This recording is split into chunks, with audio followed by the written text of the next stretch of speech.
ప్రతివాడును తన స్వకీయమైన దురాశ చేత ఏడవబడి మరణ కోల్పబడిన వాడై శోధింపబడును. దురాశ గర్భము ధరించి పాపమును కనగా పాపము పరిపక్వమై మరణమును తరును. పాపము పరిపక్వమై మరణమును తరును. దురాశ గర్భము ధరించి పాపమును కనగా పాపము పరిపక్వమై మరణమును తరును. దేవునికి స్తోత్రం. హల్లెలూయా, హల్లెలూయా, హల్లెలూయా. అంటే పుట్టిన ప్రతి మనుష్యుడు అన్ని వచనాలు ఇప్పుడు జ్ఞాపకం చేయడానికి సమయం సాగు, కానీ ఒక్క మనుష్యుని నుండి పాపము ఎలాగూ విస్తరించెను అని వ్రాయబడింది. ఏ మనుషుడు ఆ మనుషుడు చెప్పండి? ఏ మనుషుడు ఆ మనుషుడు? ఒక్క మనుష్యుడి నుండి పాపం విస్తరించింది. ఏ మనుషుడు చెప్పండి? ఆదాము అనబడిన మనుష్యుడు మొదటి మనుషుడే. పాపము చేసి దేవునికి దూరం అయిపోయాడు. వాని నుండి పాపము అందరికీ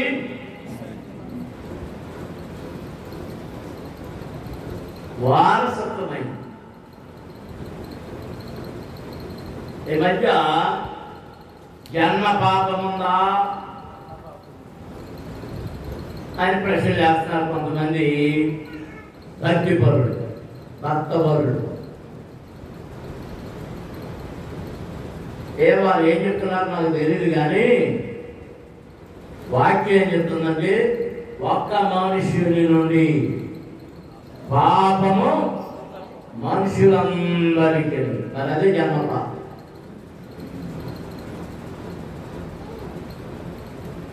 అతి కీర్తనకారుడు తన కీర్తనలు అంటున్నాడు, నా తల్లి నన్ను పాపములోని గర్భము ధరించింది, నేను పాపములో పుట్టిన వాడను, పాపములో పెరిగిన వాడను, నేను పాపిని. అందరూ పాపము చేసి దేవుడు అనుగ్రహించు మహిమను పొందలేకపోతున్నారు. ఏ భేదములు లేదు, ఏ భేదములు లేదు. అందరూ పాపము చేసి దేవుడు అనుగ్రహించు మహిమను పొందలేకపోతున్నారు. దేవునికి స్తోత్రం. హల్లెలూయా, హల్లెలూయా.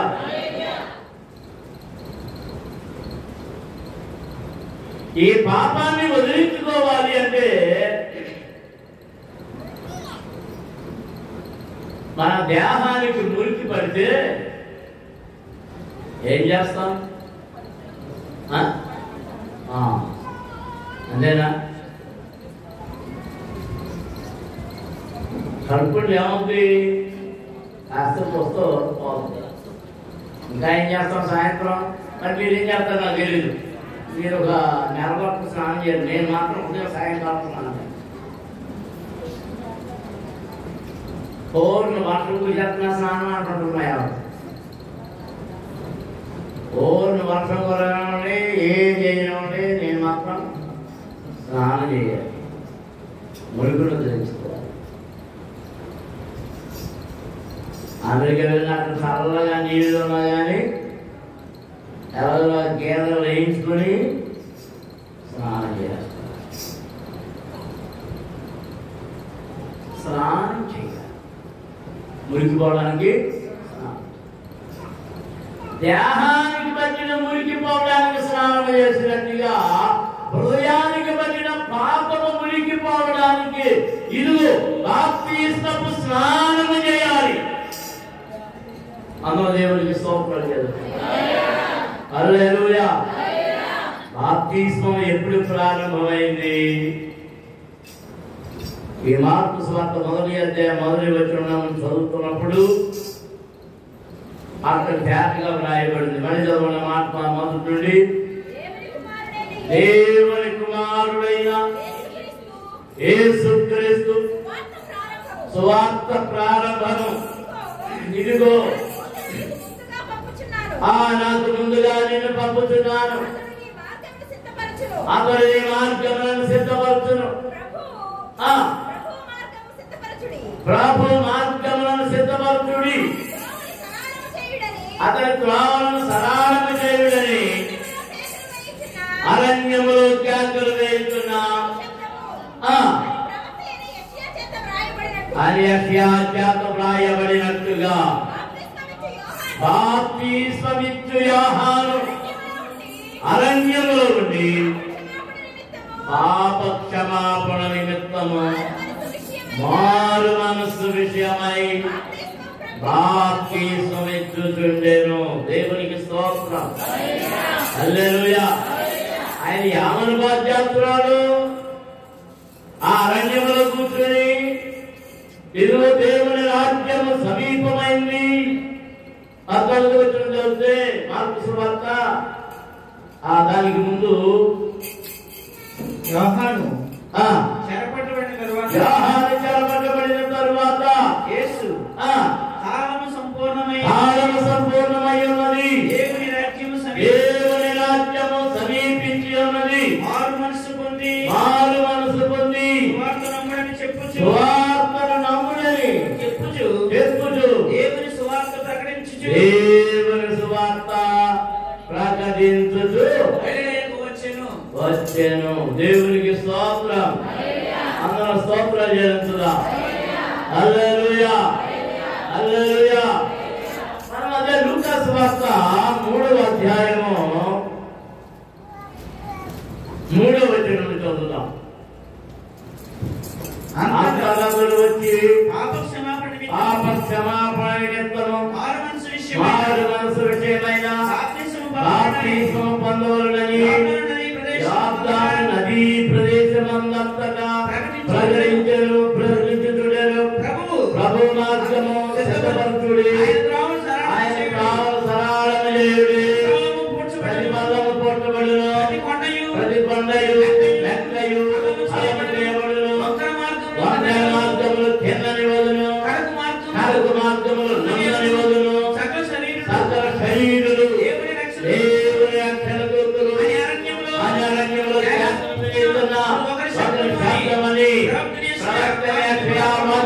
గ్రంథమందు రాయబడినట్టు జరిగెను. అతడు తన చేత బాప్తిస్మము పొందవచ్చిన జనసమూహములను చూచి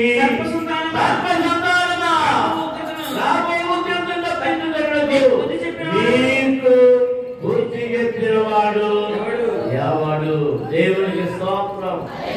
అందరము స్తోత్రం చేస్తున్నాం. హల్లెలూయా, హల్లెలూయా, హల్లెలూయా, హల్లెలూయా. యోహాను సువార్తలో 26 మొదటి అధ్యాయం 26 వచనం చదువుతాం. యోహాను నేను నేలలో బాప్తిస్మమిస్తున్నాను గాని నా వెనుక వచ్చుతున్నవాడు మీ మధ్య ఉన్నాడు, మీరు ఆయనను ఎరుగరు. ఆయన చెప్పుల వారిని విప్పుడుకైనను నేను యోగ్యుడను కానని వారితో చెప్పాను. దేవునికి స్తోత్రం. అందరము స్తోత్రం చేస్తున్నాము. హల్లెలూయా, హల్లెలూయా, హల్లెలూయా, హల్లెలూయా. మత్తయి సువార్త 3వ అధ్యాయం మొదటి యోహాను యొక్క బాధ, బాప్తిస్మం యోహాను యొక్క బాధను గురించి ఇది నేను తెలియజేస్తాను. ఆ దినమయందు బాప్తిస్మమిచ్చు యోహాను వచ్చి పరలోక రాజ్యము సమీపించి ఉన్నది, మారు మనసు పొందుడని యోదయ అరణ్యములో ప్రకటించుచుండెను. దేవునికి స్తోత్రం. అందరూ స్తోత్రం చెల్లించుదాం. హల్లెలూయా, హల్లెలూయా, హల్లెలూయా, హల్లెలూయా. నీ బాప్తిసం దేని కొరకు? బాప్తిసం దేని కొరకు?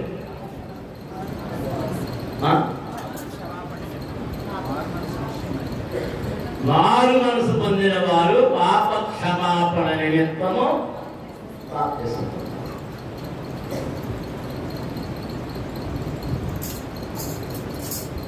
దీన్ని ప్రభు స్థిరపరిచారు, ఆజ్ఞగా ఇచ్చారు. మత్తయి సువార్త 28వ అధ్యాయం 19వ వచనం చదువుతాం. కాబట్టి మీరు వెళ్ళి సమస్త జనులను శిష్యులనుగా చేయుడి, తండ్రి యొక్కయు కుమారుని యొక్కయు పరిశుద్ధాత్మ యొక్కయు నామములోనికి వారికి బాప్తిస్మం ఇచ్చుచు నేను మీకు ఏ ఏ సంగతులను ఆజ్ఞాపించుదునో వాటన్నిటిని కైకొనవలెనని వారికి బోధించుడి. ఇదిగో నేను యుగ సమాప్తి వరకు సదాచారము మీతో కూడా ఉన్నానని వారితో చెప్పాను. దేవునికి స్తోత్రం. అందరూ స్తోత్రాలు చెల్లించుదాం. హల్లెలూయా, హల్లెలూయా, హల్లెలూయా, హల్లెలూయా. మనము బాప్తిసం పొందినప్పుడు ఏం జరుగుతుంది? పరస్య పత్రిక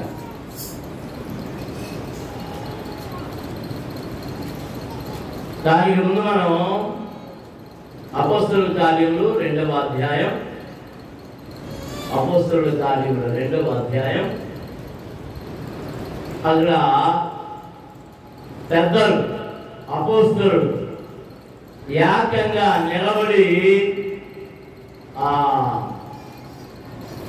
నిర్ణయించిన నిర్ణయం 37 వచ్చారు.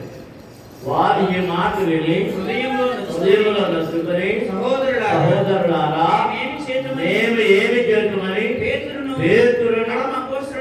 అపోస్తలులను అడుగగా మీరు మారు మనసు పొంది పాప క్షమాపణ నిమిత్తం ప్రతివాడు యేసుక్రీస్తు నామమున బాప్తిస్మము పొందుడి.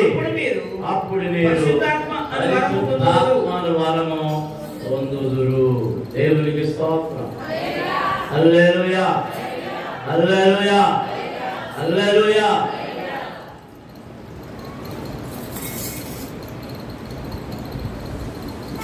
మారు మనసు పోతాను. మారు మనసు పొందినప్పుడు మనసు మారుతుంది, క్రియలు మారుతాయి. పరస్య పత్రిక 2వ అధ్యాయం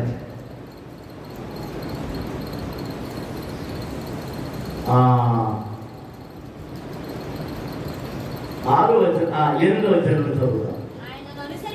ఆయనను అనుసరింపక మనుష్యుల పారంపర్యాచారం అనగా ఈ లోక సంబంధమైన మూల పాఠములను అనుసరించి మోసకరమైన నిరర్ధక తత్వజ్ఞానము చేత మిమ్మును చెరపట్టుకొని పోవువాడు ఎవడైనా ఉండునేమో అని జాగ్రత్తగా ఉండుడి. దేవునికి స్తోత్రం. హల్లెలూయా. ఇక్కడ చాలా అతి శ్రేష్టమైన మాటలు ఉపయోగించాడు ఆయన. ఈ లోక సంబంధమైన మూల పాఠములను అనుసరించి మోసకరమైన నిరర్ధకమైన తత్వజ్ఞానము చేత, ఏం చేత? తత్వజ్ఞానము చేత మిమ్మును చెరపట్టుకొని పోయేవాడు ఉన్నాడేమో. దేవునికి స్తోత్రం. అవును, ఆ తత్వజ్ఞానము చేతే చంటిమిట్టిగా ఉండగా పురుడు వెళ్ళిన తర్వాత మందిరాన్ని తీసుకొచ్చి ఆ నీళ్ళలో కట్టడం లేదు కాబట్టి నీళ్ళు చల్లేసి ఏం చేస్తున్నారు? మా ఆవిడ అది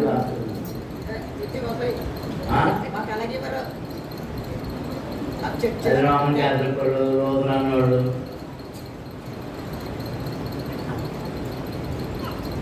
ఇది పాపము నేను వీరిని వెంబడించను అని తెలుసుకొని ఒప్పుకునే వరకు ఇలాంటివి ఏమీ చేయకూడదు. చంటి పిల్లలకు బాప్తిస్తాలు ఇవ్వకూడదు. చిన్నపిల్లలు ఎందుకంటే వారి పాపం అంటే తెలియదు, మారు మనసు అంటే తెలియదు, ఒప్పుకోరంటే ముందుగా మారు మనసు పొందని నేను పాపిని గ్రహించడం, నా పనులన్నీ పాపమే అని గ్రహించి ఒప్పుకోవడం, దానిని విడిచిపెట్టడం. ఒప్పుకున్నవాడు విడిచిపెట్టాలి, అది మారు మనసు. మళ్ళీ చేయకపోవడం, మళ్ళీ దానిలోనికి ప్రవేశించకపోవడం. దేవునికి స్తోత్రం. హల్లెలూయా. నిరర్ధకమైన తత్వజ్ఞానాలు. నేను చాలా కాలం ఏమనుకున్నానండి, నేను ఫాస్ట్ గారు భయం, భయభక్తుల్లో పెరుగుతున్నాను. వారానికి 3-4 సార్లు దెబ్బతింటున్నాను మా నాన్నగారు. మాకాళ్ళ ప్రార్థన, ఆదివారం అయ్యగారు ప్రసంగం చేస్తూ నేను వాక్యం చదవడం, డ్రమ్ము కొట్టడం, ఆ గుడి తొడవడం, చాపలు వేయడం, మళ్ళీ ఎత్తడం, చాపలు కొట్టడం, మూలలు పెట్టడం, బెటర్ వైపు తొడవడం, దానిలో కిసాం పోయడం, అన్ని సిద్ధం చేయడం, ఒకరి మ్యాంట్లు ఉడిపోయి మ్యాంట్లు కట్టడం, ఇవన్నీ పరిచయంలో బాగుంది. లైట్ వెలిగించడం, డ్రమ్ము కొట్టడం. ఆ డ్రమ్ము కొట్టేటప్పుడు ఇప్పుడు డ్రమ్ము అలాగా 5 గంటలు మారిపోయి, కానీ ఈ వేళ్ళని చర్మాలు లేచిపోయి కొట్టే స్టైల్ని బట్టి దాన్ని బట్టి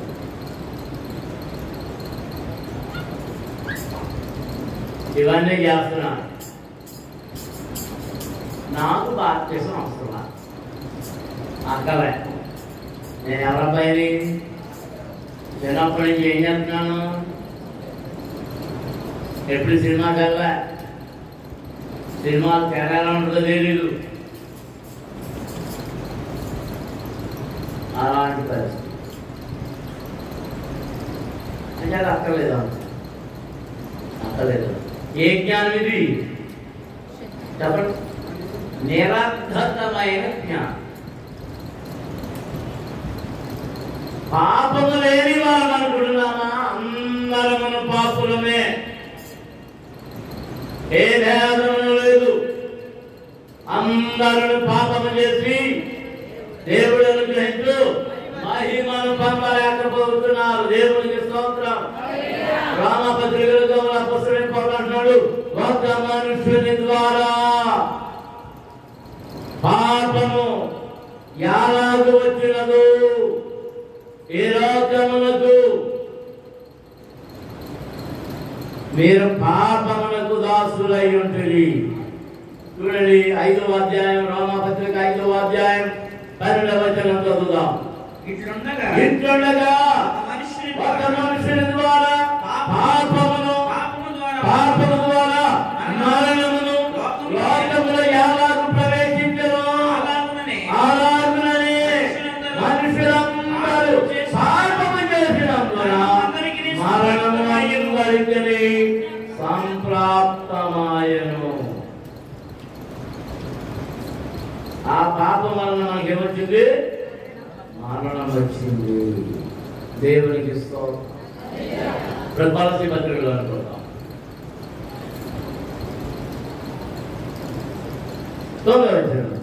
యాదయనగా దేవత్వ యొక్క సర్వ పరిపూర్ణత శరీరముగా క్రీస్తునందు నివసించుతున్నది, మరియు ఆయనందు మీరును సంపూర్ణులై ఉన్నారు. ఆయన సమస్త ప్రధానులకు అధికారులకు శిరస్సై ఉన్నారు. మీరును క్రీస్తు సమ్మతి యందు శరీరేచ్ఛలతో కూడిన స్వభావమును విసర్జించి ఆయన యందు చేతులతో చేయబడిన సున్నతి పొందితే, అది సున్నతి కార్యక్రమం వచ్చి మీరు బాప్తిస్మమందు ఆయనతో కూడా పాతి పెట్టబడిన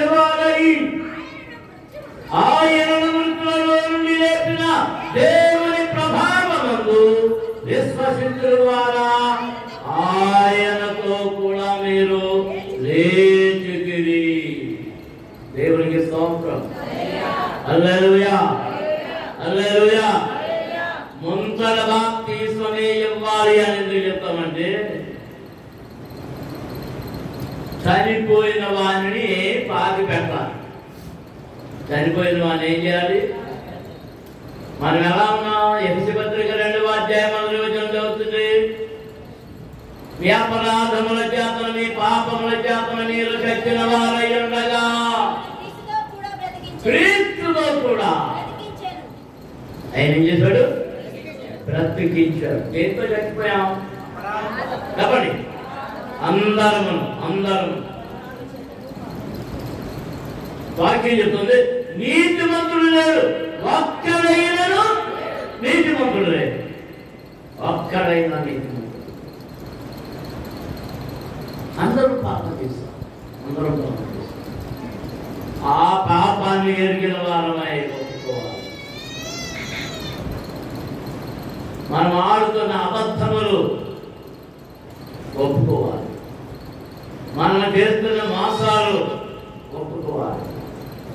వ్యభిచార క్రియలు ఒప్పుకోవాలి.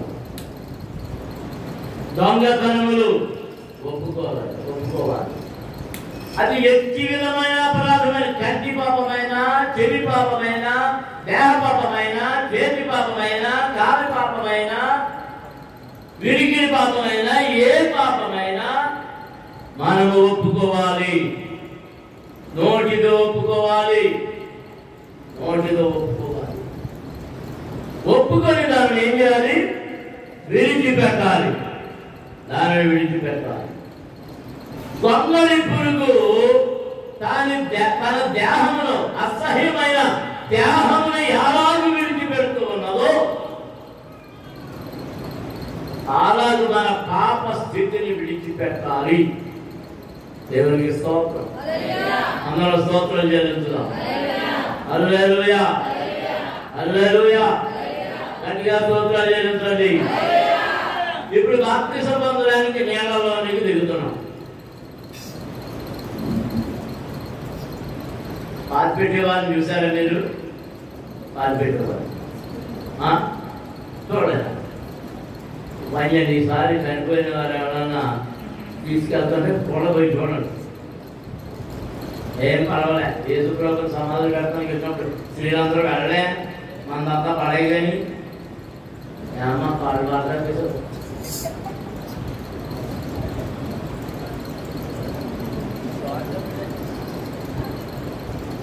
వాళ్ళకి లేని ఆంక్ష నీకెందుకు వచ్చింది?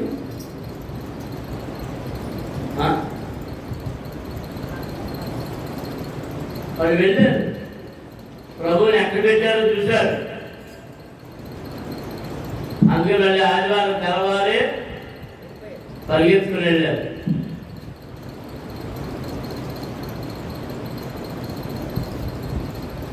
అద్వైత అవి చాలా లోతు అవుతారు. ఇప్పుడు ఈ మధ్య బద్దం ఎక్కువైపోయి 3-4 అవుతున్నారంటే నిలువు లోతు అవ్వాలి. ఎవరైనా కోపం వస్తే ఏమంటారు తెలుసా? సరే నేను చంపేసి నీళ్ళు లోతులు చంపేస్తాను అంటారు. అది అసలు చంపేట్టడం అంటే. నిలువు లోతు అంటే నిలువును అంటే నిలువు లోతు అని, నిలువెత్తు లోతు. నేను చెప్తే 6 అడుగులు కావాలి.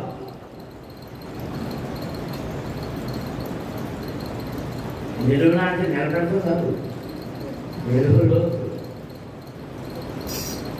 నిన్న మనం చెప్పారు కదా బావుల గురించి, ఆ లోతుల గురించి. ఇదివరకు 5 నిలువులు 6 నిలువులు నీళ్ళు అనేవారు. ఆ దూర ప్రదేశానికి వెళ్తే తాడి లోతు, 4 తాళ్ళు లోతు, 10 తాళ్ళు లోతు, ఇలా తాడి చెట్టు లెక్క అలా.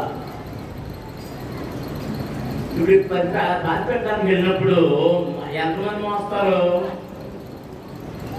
సర్వేజమ్మ ఆడు తప్పమానంటే చెప్పు, ఎంతమంది మోస్తారు? రేపు నిన్నైనా నన్నైనా మొయ్యాలి కదా. అది కూడా తెలుసుకోవాలి ముందు.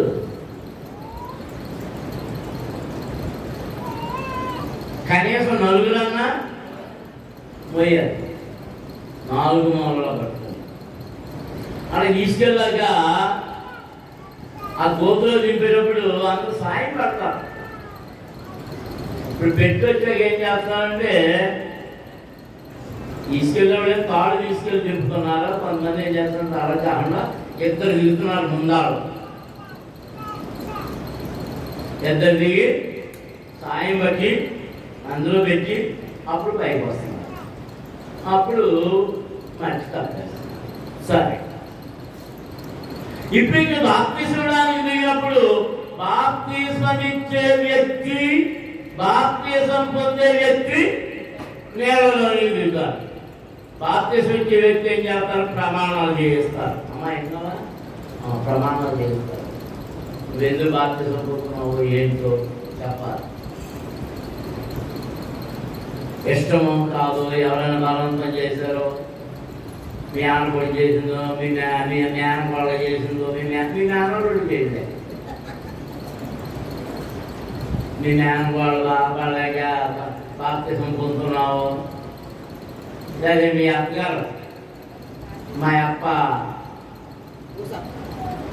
మా భర్త పూసప్ప వాళ్ళ వచ్చిందా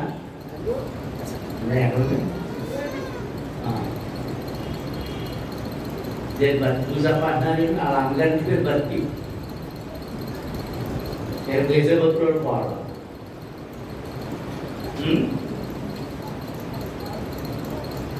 మీ నాయనమ్మ భర్తలు ఆడపడిసేనా?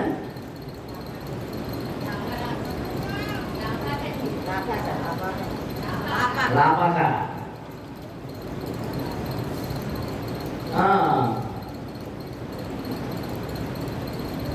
ఇప్పుడు ఏం చేస్తున్నారు, చనిపోయిన వ్యక్తిని పడుకోబెడతారు. ఆ నీళ్ళలో పడుకోబెడతారు. ఆ బాప్తిస్మం ప్రశ్నలు వేస్తాం ఇస్తూ ప్రభు ఇచ్చిన ఆజ్ఞను తండ్రి యొక్క కుమారుని యొక్క పరిశుద్ధాత్మ నామములో ఈ నీళ్ళలో నీకు బాప్తిస్మం అంటే పారిపెట్టేది. ఏం చేస్తాం, పారిపెట్టారు.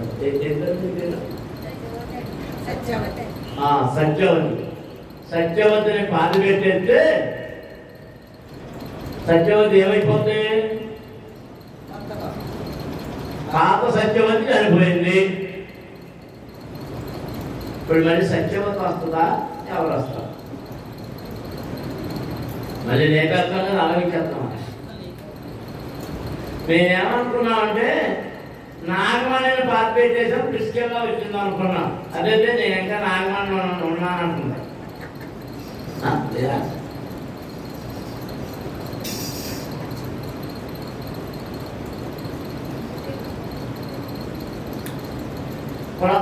ఇప్పుడు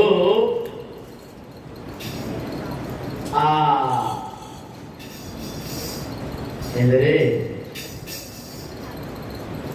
వంగల పురుగు నల్లగా ఉండి చికాకుగా ఉంది. అది గూట్లోకి వెళ్ళింది, 21 రోజులు అయిపోయింది, బయటకు వచ్చింది. ఏమో పిలుస్తారు దాన్ని, ఏమైపోయింది, ఏం మారింది, చెప్పండి. వంగళి పురుగు ఏమైనా ఉందా, ఆ నూగు ఉందా, ఆ పొడుగు ఉందా, ఆ నలుపు ఉందా? ఆ దొంగల పురుగుని చూసి ఏమన్నాం,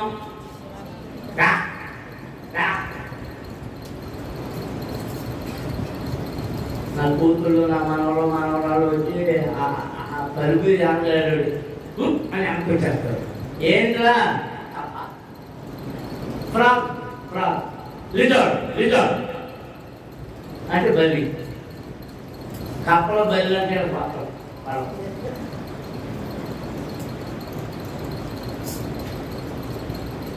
ఎంత అయ్యారు, అయ్యమని ఏం చేస్తారు, వంగలి పురుగు చూసారంటే బయట దూరం పరిగెత్తిపోతారు. అంటే గొంగలి పురుగు అంటే పాత పాపపు జీవితం. ఎప్పుడైతే నేలలోనికి ముంచుతూ ఉన్నామో దీన్ని పాతి కడుతూ ఉన్నాం. ప్రేమ నుంచి పైకి రావడాలి. ఎవరితో కూడా లేపబడుతున్నారు? ఎవరితో చెప్పాలి? క్రీస్తుతో కూడా. అందరూ చెప్పాలి. అందరూ కొంతమంది చెప్పారు. పిల్లలు పెద్దలు అందరూ చెప్పాలి. ఎవరితో? ఎవరితో? క్రీస్తుతో కూడా. అంటే ఇప్పుడు లేచింది సత్యవతి కాదు. ఎవరు లేచారు? క్రీస్తు లేస్తున్నాడు. దేవునికి స్తోత్రం. హల్లెలూయా, హల్లెలూయా, హల్లెలూయా. ఇక సత్యవతి కనబడకూడదు. ఎవరు కనబడాలి? యేసు క్రీస్తు మాత్రమే. నీ మాట యేసయ్య మాట అయి ఉండాలి. నీ పాట యేసయ్య పాట అయి ఉండాలి. నీ నడక యేసయ్య నడక అయి ఉండాలి. నీ క్రియలు యేసయ్య క్రియలు అయి ఉండాలి. దేవునికి స్తోత్రం. హల్లెలూయా. బాప్తిసం పొందుటనగా పాత పాపపు జీవితమును పాతిపెట్టి నూతన జీవమైన క్రీస్తుతో కూడా లేపబడుట. లేపబడుట. దేవునికి స్తోత్రం. ఆ రోజు బాప్తిసం పొందిన వారు ఎంతమంది క్రీస్తుతో కూడా లేచారు? వాళ్ళకి చెప్తారు. అర్థంగా పొందాలంటున్నారు. నాకు మీరు క్రీస్తు కనబడతారు, లూసిఫర్ కనబడతారు, ఆదాము కనబడతారు. ఎవరు కనబడాలి? చెప్పండి. ఎవరు కనబడాలి? యేసు ప్రభు. సహోదరి బాప్తిసం కొరకు సిద్ధపడుతున్న పెళ్లి కొరకు ప్రార్థన చేద్దాం. అందరూ స్తోత్రాలు చేయండి. హల్లెలూయా, హల్లెలూయా, హల్లెలూయా.